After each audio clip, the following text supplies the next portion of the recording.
Well, good day, YouTube, and welcome to another episode of the Albino Rhino Beer Review. Today you have the Rhino, and we're drinking a beer. The beer's right in front of me. It is from Fernie Brewing Company in British Columbia. This says on the front that it is bright and clear and 5% alcohol. It says it is lager time lapse, which is time lapse lager according to Untapped. We'll see what Untapped says, see if it says the same thing that's back here. Crafted for you by bike riding, powder chasing Fernie folk. Bring us along on your next adventure. You know, chasing powder is illegal. You shouldn't be chasing powder. Just saying. Okay, some of this is the same, but so I guess we'll read the can first. Clean, malty, and bright. Our European-inspired lager is an ode to Bavarian traditions. It takes time to craft, but it's sure worth the wait. And then we have a clean, malty, gold-colored German lager with smooth, grainy, sweet, malty flavor and a soft, dry finish. Subtle, spicy, floral, or herbal European hops. You don't know which ones to use? I know that they're just giving you all the tasting notes that most European hops will give you, most German hops, so that, you know, you can pick what you're picking out, and that's okay, but I hate tasting notes. Restrained bitterness help keep the balance malty but not sweet, which helps make this beer a refreshing everyday drink. So it does say that it is a Helles lager. Two people from here in Regina on my Untapped list have had it, and it's been a 3.5 out of 5 overall for them. 318 people have tapped it in general, 3.65 out of 5, and 10 people have tapped it in this month. Okay, let's get into the time-lapse lager, shall we? Let's pop her open. Ba-doom. Let's pour her into the Taku.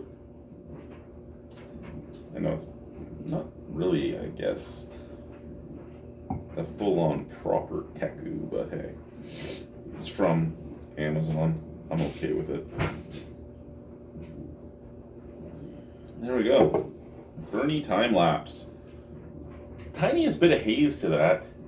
I mean, like, I can see through it, but I can't see perfectly through it.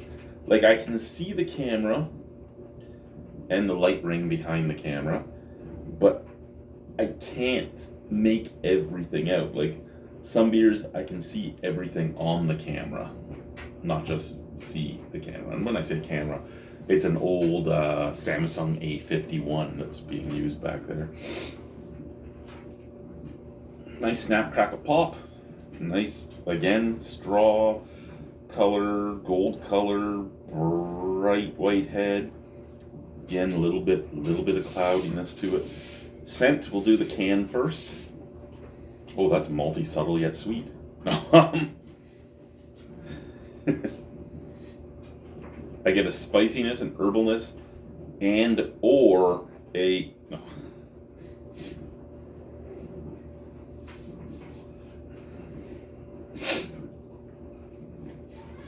It doesn't. It's odd because it's nice and not nice at the same time. There's this slight sweetness right at the back end that curves into that tinniness that some beers can get.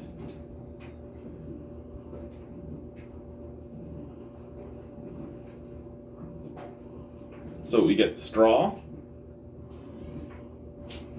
sweetness, a little bit of earthiness, a little bit of a copper coininess.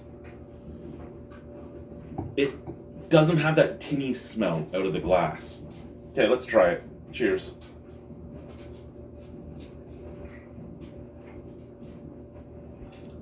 Okay.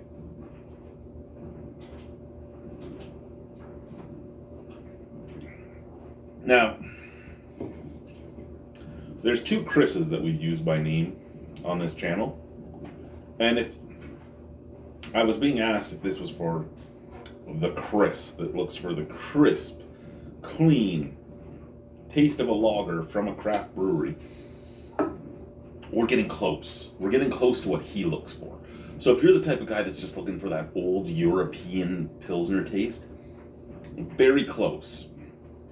Little too much hops for it, but very close. Not like IBU bitterness or anything like that, but there's a lot of flavor on the back end. It's not as clean, it's not as crisp, it's not as easy drinking as it could be.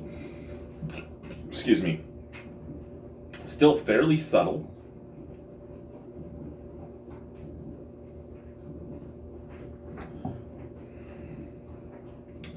Fairly easy to drink. A little bit of breadiness. A little bit of straw. A little bit of sweetness up at the forefront. The back end has like a dirty floral note to it. And a tiny touch of floral bitterness, shall we say. Almost like the old beers that had like that chrysanthemum tea type of flavor in the back end. That type of thing is going on in here. A little too much flavor coming from the back end though. Like there's still a little bit of flavor right here at the bottom of the palate.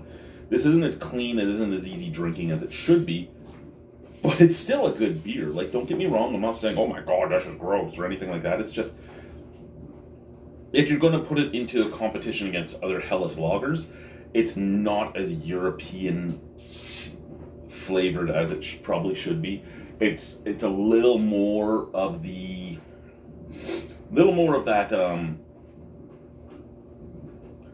what's the best way to put it? A little more fighty, shall we say, a little more spicy, a little more bitter than they should be. More basically what you'd expect from a North American craft brewery doing a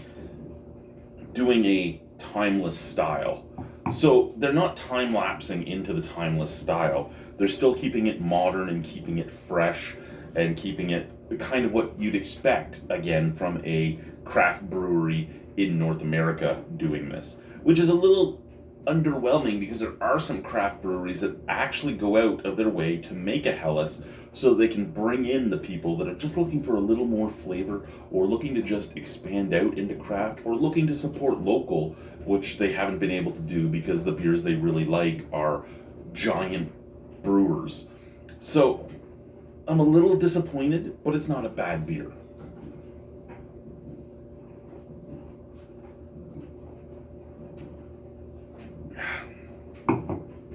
I'd give it a 6.5 out of 10. It's, again, not a bad beer. It's just not,